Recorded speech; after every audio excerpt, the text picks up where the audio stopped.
Kıymetli bir değerimiz, yazarımız Sayın Rasim Özdenören de aramızda bulunuyorlar. Kendilerine de tekrar hoş geldiniz, şeref verdiniz demek istiyorum. Tabii ki her yıl katlanarak artan ilgi beraberinde omuzlarımıza binen sorumluluğu da arttırıyor. Bu bilinçle bu yılda birbirinden değerli 30 yazar, gazeteci ve akademisyenin söyleşi ve imza günleri, birbirinden kıymetli 80 marka yayınevi'nin katılımı ve çocuk etkinlikleriyle kapılarını açacak olan Siirt Kitap Fuarı sadece ilimize değil, bölgemize de hitap ediyor olmanın haklı gururunu yaşıyor. Bismillahirrahmanirrahim. Elhamdülillahi Rabbil alemin. Ve salatu ve selamu ala Resulina Muhammedin ve ala alihi ve sahbihi ecmaîn. Dışarıda hep derler ki, hocam Siirt ulema yeri ve bütün hocalar oradan çıkar. Ben zannetmiyorum yani. Siirt'ten hep bütün bunlar çıksaydı Siirt bu halde olur muydu? Neyse bir taş atmış olalım devlete. Bize biraz daha iyi baksınlar. Efendim, siz de şahit oluyorsunuz. Bizim memleketimiz gerçekten kitabı seviyor. Esnafımız da inşallah vicdanlı davranır. Talebeleri getirir, onlara kitap alır. Efendim, diyorum. Bu güneşte fazla sizi tutmamak için birden benden sonra konuşacaklar var. Hepinizi sevgi ve saygıyla selamlıyorum. Sayın Valim, 5.sini gerçekleştiriyoruz kitap fuarımızın. Bölgemize örnek olduk adeta. Hakikaten zorlu koşullarda yürüdü, çok emek sarf edildi bu kitap fuarı için. İklim zordu. Özellikle 2014, 2015, 2016 yıllarında ciddi problemler, ciddi sıkıntılar içerisinde kültürden hiç ödün vermedik. Hiç vazgeçmedik. Siirt daha önce de arz ettiğim gibi kitapla aynı cümlede çok şık duruyor. Biz kitap fuarlarını hep devam ettirmeye gayret ettik. Adeta hassas bir fidan yetiştirir gibi uğraştık bununla. Ama iklim zorlu olmasına rağmen çok şükür zemin çok sağlamdı. Toprak çok iyiydi. İbrahim Hakkı Hazretleri'ni yetiştirdi. İsimlerini sayamayacağımız belki yüzlerce binlerce ilim sahibini yetiştirdi. Bunun meyvelerini, bu fidanın meyvelerini inşallah uzun yıllar sonra alacağız. Hep birlikte alacağız. Gençlerimizle alacağız. Yeni nesillerle alacağız. Kitap bizim için kıymetli. Bu ilim irfan yuvasında bu tür organizasyonların her daim devam etmesi dileğiyle. Bismillahirrahmanirrahim. İhsan Süreyya Sırma ve Rasim Özdenören abilerimiz 7 güzel adamın 7.si ve filmini izlediniz belki. 7 güzel adamdan birisi.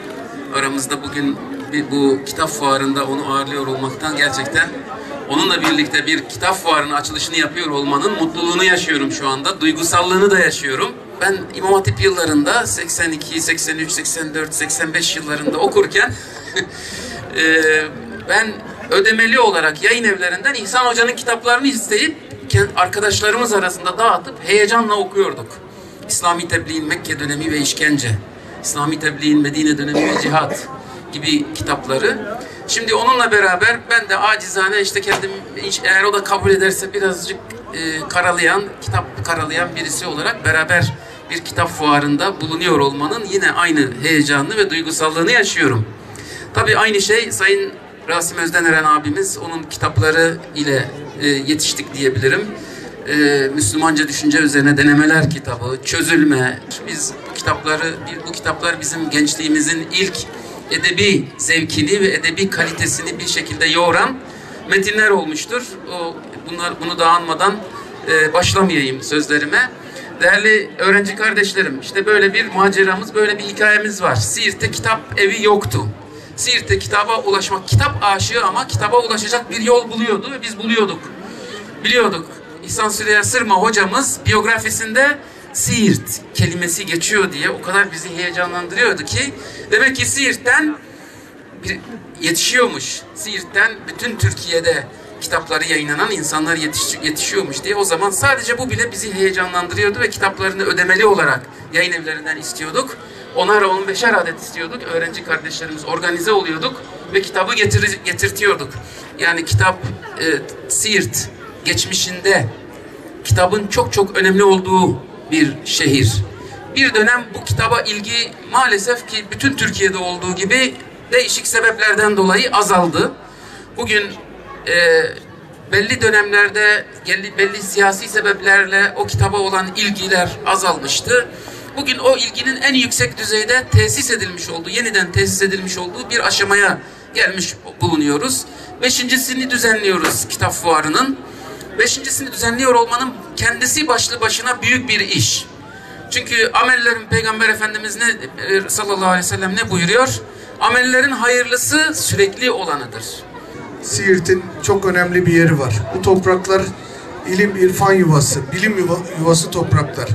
Biz de unutulmuş bu değerleri tekrar su üstüne çıkarmak için çaba sarf ediyoruz. İnşallah Siirt'i de bu anlamda hak ettiği yerlere getireceğiz. Artık biz Siirt'in kötü işlerle anılmasını istemiyoruz. Siirt'in hak ettiği, gerçekten hakkı olan bilimle, irfanla, ilimle anılmasını istiyoruz. Bu anlamda çok kıymetli yazarlarımız, akademisyenlerimiz yetişti bu topraklardan. Neden daha fazlası yetişmesi? Yetişecek inşallah. İşte bu kitap fuarları bunların ilk adımı olacak ve inşallah Siirt'i terörle, kötü işlerle anılmaktan biz bu izleri sileceğiz Allah'ın izniyle. Tabii ki 5.'sini gerçekleştiriyoruz.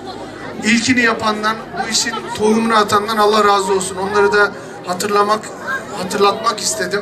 Çünkü 1.'sini yaptılar bizim için. Bundan sonra devamını getireceğiz inşallah. Siirt'te güzel bir kadromuz var. El birliğiyle Siirt'in gelişmesi, kalkınması için her anlamda el ele verip yolumuza devam edeceğiz ve Siirt'i hak ettiği noktalara getireceğiz.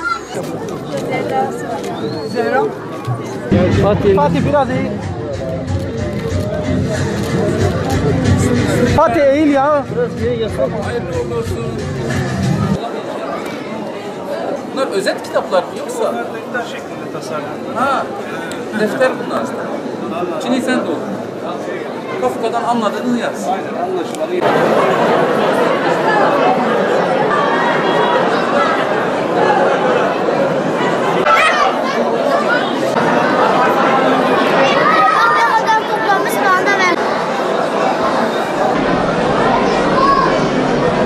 Bugün 5.'si düzenlenen Siirt Kitap Fuarı'na geldik.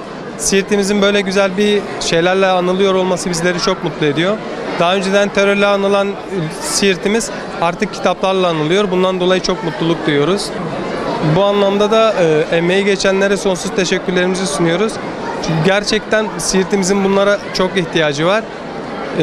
En azından kitaplar cehaleti öldürdüğü için hani en azından insanlarımız, geleceğimiz bu anlamda daha da iyi şeyler yapmak için uğraşır sanırım.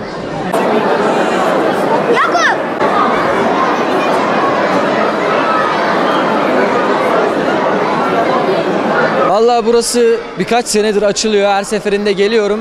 Hani zevkle okuduğum kitap türleri var burada. Çok beğenerek alıyorum ve evde çok severek okuyorum. Gerçekten çok faydalı bir faaliyet.